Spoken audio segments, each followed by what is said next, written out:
Now, we're still talking on employment right here on Rubbin Minds, and I have two more special guests here with me, Brian Oji from Aiki. Thank you very much for joining me, and of course, Iyoluwa Boyeji, founder Fora. You guys are education people, eh? Yeah.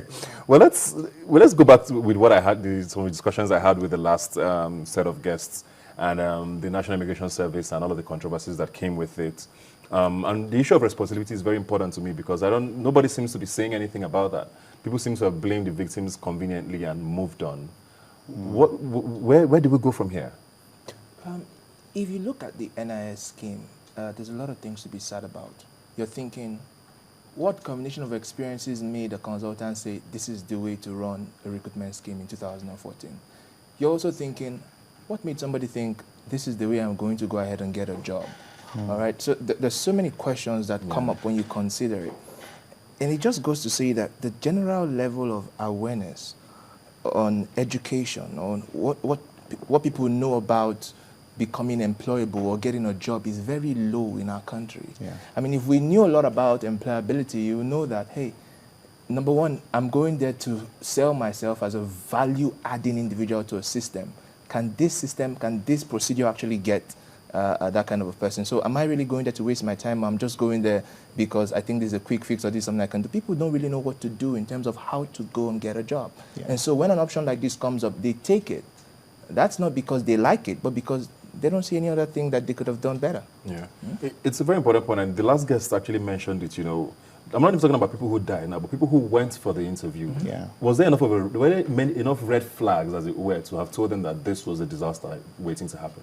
It feels to me like there were. But at the same time, I think it's important to take note of what the situation is now, and also keep in mind the fact that, you know, most people, because they are not reliably informed and because there are no options for them, necessarily had to go that route. So I don't like to blame them, because the truth is, you can't really, they are the victim. They are the victim, so you can't blame them. But at the same time, I think there's something to be said for encouraging and challenging the victim, so to speak, to look at other routes, and also to think about themselves in a different light. So one thing I don't really like about how the employment market has actually played out in Nigeria is that there's no effort. A lot of young people aren't necessarily thinking about differentiating themselves. You know, currently we're hiring, and I go through a lot of young people, and the first question I ask is, why are you here? And that's a question I ask when I make speeches, when I talk to people, because I think it's the most important question for a young person. Why am I here? And I don't see a lot of young people think about that, you know, like think very deeply about, why am I here? What am I doing here? And I don't think people thought about that question when they walked into Lagos Stadium. Like, what exactly are you going to do in the NIS? What are the prospects for you when you get that first entry-level job? What happens after you get that first entry-level job? How is this going to add to my purpose in the world? Is this going to help me make an impact on Nigeria? They're not thinking about that. They're thinking about, well, we're going to go for this interview. They're going to pick 105 people, and, you know, we may or may not, I might be one of them, I might not be one of them, but whatever, 1,000 naira to play that game. Yeah. So, and I think, you know, your life is more than a lottery, right? So you should be able to think about your life in a completely different light. And I think very serious young people probably have looked at it and said, you know, NIS, really? Not my thing. But so it makes a lot of sense what he says, but then when you have close to 40 million Nigerians unemployed, some have been employed for years, almost a decade. Some people have been employed for 7 years. I have friends who, family who have been at home for 5, 6 years. When you have that sort of desperation, do you have sort of the capacity to ask those questions? To think deeply. You're right. I've been opportune to do trainings for thousands of young people. And these young people described as unemployable, or they're not good enough, they're not smart enough. I found a kind of big character change that happens with few weeks of employability training. Exactly. And I'm thinking to myself, this is the guy who's described as unemployable. I've always maintained that if people knew better, they'll probably act better. The number of people who would genuinely refuse to do what is right in this world are very few. Yeah. Number of people who you see making mistakes all over the place is because they don't even know better. So the question is not why did they do this? The question is why is that they didn't know better? Yeah. Why is that we don't have structures that are teaching them to know better? Exactly. And the speakers that were here a while ago were talking about fixing the curriculum, improving education. But beyond fixing the curriculum, if you have an opportunity to talk with young people, what are you telling them? Yeah. What are you selling to them? Whether you are a brand, whether you are an individual, whether you are even a school or proprietor, so whatever you have as a platform to reach young people, what are you telling them in terms of, hey, you need to be able to create value in yourself to add value in this world. There's only one way to really make money in this world.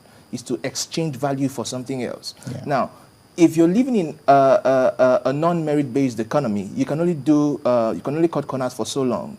But the truth is that in the end, when push comes to shove and you stand shoulder to shoulder with somebody who knows how to add value, you're going to fall short if you don't know how to add value. So we must begin teaching that in our schools. Yeah. And if people can learn that, hey, I'm supposed to learn value for myself, I'm supposed to learn how to add value for myself, the challenge of unemployment will not be that mega, because you may not have an organization to go into, but if you can add value and meet a human need, you're going to find something to do. And so those are the kind of teachings that we should now inculcate in our students. We may not have a dramatic curriculum change, but every time you have an opportunity to talk to somebody, you can share this with them. You very, very salient points there. I mean, you run an online platform for education, and I'm sure you were at the Economic Summit as well last week, which was focused on education.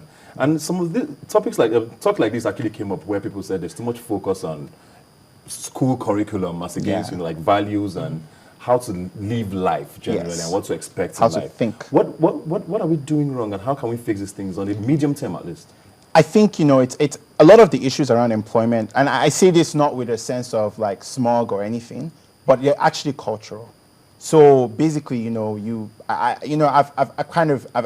new here, but I've been able to hire a bunch of young Nigerian graduates. And the fact of the matter is they don't deliver a lot of value. They aren't taught to deliver value. So you employ a Nigerian graduate, they're sluggish, they're not sharp. They have to go through the training, and that's a lot of investment for a lot of people. So a lot of people just say, okay, 5 years of work experience, because Shaw has trained them. So it's just an easy way to get around the problem. So I think it actually starts with the school. Beyond the curriculum, and this is one thing I'm very grateful about my own education for. At the University of Waterloo, I had to graduate with 2 years of work experience. Point blank. They weren't going to compromise on that. It didn't matter how much I begged, whatever. 2 years of work experience or no certificate. And that completely changed how my approach to work and made me a much more hardworking person. So it's about the psyche. 17-year-olds not old enough to work. That should go away. 17, you should be able to hold the job. And that's how it starts. We can't wait till they're 24 before we start telling them, okay, here, you can go do a job. We should tell them at 15, they're kids who are abroad who already have jobs. And a job doesn't have to be something where you wear a tie and go to the office. It can be as little as, okay, wash my car, and I'll pay you 1,000 naira. Because the kids have to learn to start adding value. That you're doing something. Exactly, you're doing something and you're exchanging value, and that's cultural. So I think a lot of it is parents, especially, and people who are in positions of authority have to inculcate this whole behavior around teaching kids very early on that they can do things to create value and not just sit down and earn a salary. Because I think that's the state most of our graduates are in. They're in the state where, let me get a job so that I can earn a salary, not so I can add value to the organization. And most times, I have people like that come into my office and I can smell it now, within just a couple minutes of interaction. And, quite simply, I just tell them, this place is probably not the right fit for you. And we've turned away thousands of young people looking for jobs at our company. One thing we also do is, I think also people have to learn another cultural issue, developing yourself. And I think this is something Nigerians are getting a lot better at.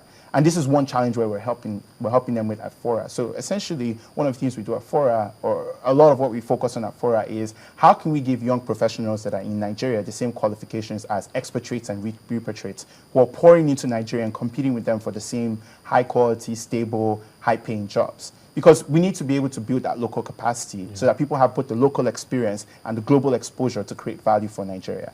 And that's what we focus on. We enroll them into online master's programs. We give them the ability to get foreign certifications, and that basically builds their confidence. A lot of it is just confidence, It builds their confidence, gives them the opportunity to believe that they can add value, and then they go add that value, and you have less of an unemployment problem.